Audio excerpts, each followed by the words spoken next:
আল্লাহ তাআলা কাউকে যদি সন্তান দেওয়ার পর নিয়ে যান, কোনো বাবা কোনো মা যদি সন্তান হারা হয়ে যান, আল্লাহর জমিনে কষ্টের যত মুহূর্ত আছে এর মধ্যে অন্যতম একটা মুহূর্ত এটি।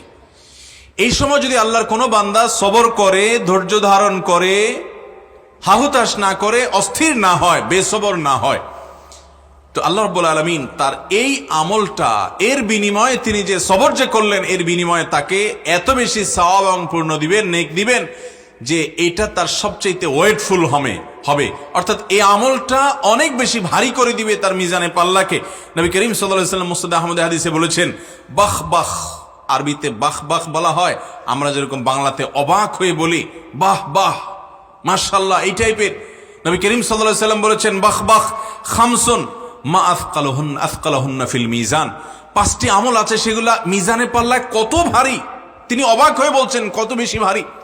এই পাঁচটির মধ্যে চারটি ইতিমধ্যে আমরা বলে ফেলেছি, অর্থাৎ সুবহানাল্লাহি ওয়ালহামদুলিল্লাহি ওয়ালা ইলাহা ইল্লাল্লাহ আল্লাহু আকবার, এই চার বাক্য, এটা ইতিমধ্যে বলা শেষ।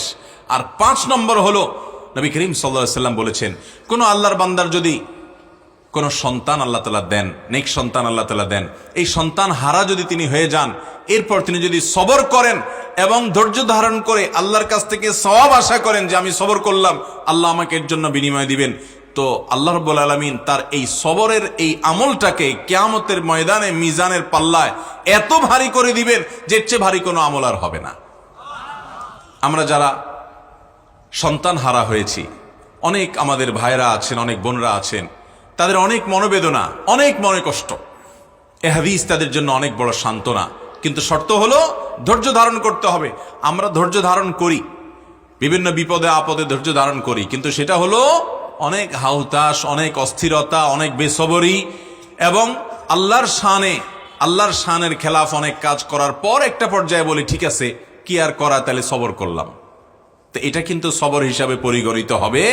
নবী করিম সাল্লাল্লাহু আলাইহি ওয়াসাল্লাম বলেছেন, ইন্নামাস সবরু ইনদা সাদমাতিল উলা, প্রথম আঘাতের সময় যদি আপনি দাঁড়িয়ে থাকতে পারেন এবং আপনার মুখ থেকে কোনো কটু কথা বের না হয়, সন্তান হারার কারণে বা যে কোনো বিপদের কারণে আপনার চোখে পানি আসবে, মনে কষ্ট আসবে, এটা স্বাভাবিক, এটা ন্যাচারাল, কিন্তু এর কারণে আপনি যেমন অস্থির হয়ে আল্লাহর ফয়সালার প্রতি অসন্তোষ প্রকাশ, বিদ্রোহ প্রকাশ, কোন প্রকার অসৌজন্যতামূলক আলাপ আলোচনা কিংবা কোনো কটু মন্তব্য করা, এ ধরনের কিছু যদি আপনি না করেন, তাহলে সেটাই হবে প্রকৃত ধৈর্য।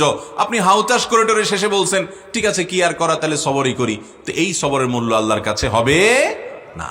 মোহতারাম হাজরিন, আমাদের সমাজে অনেক আমলওয়ালা মানুষ পাবেন, অনেক আমলওয়ালা মানুষ পাবেন, সবরকারী মানুষের সংখ্যা খুবই নগণ্য।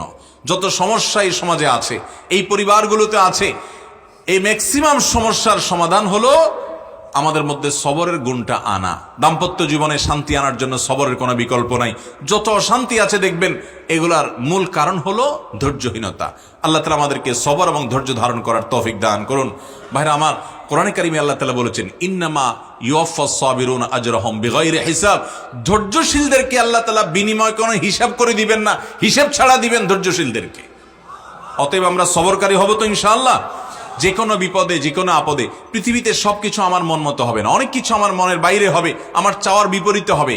এই সময়গুলোতে হাসি মুখে সেগুলোকে বরণ করে নিতে পারা, রাগ হয়েছে সেটাকে ঢোক গিলে ফেলা এবং নিয়ন্ত্রণ করা, সবর করা, ধৈর্য ধারণ করা, যে কোনো বিপদে হাসি মুখে কথা বলতে পারা, এটা অনেক বড় একটা যোগ্যতার ব্যাপার, বেশিরভাগ মানুষ পারে না।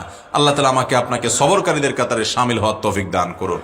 ভাইরা আমার, তাহলে সন্তান হারার বেদনায় আমাদের কোনো ভাই, কোনো বোন, কোনো মা, কোনো বাবা যদি কষ্ট পান, আঘাতপ্রাপ্ত হন, আর যদি আল্লাহকে খুশি করবার জন্য সবর করেন, বিনিময় পাওয়ার জন্য যদি হাসি মুখে মেনে নেন, আল্লাহ রাব্বুল আলামিন তার এই আমলটাকে মিজানে পাল্লায় সবচেয়ে ওয়েটফুল আমল করে দিবেন ইনশাআল্লাহ।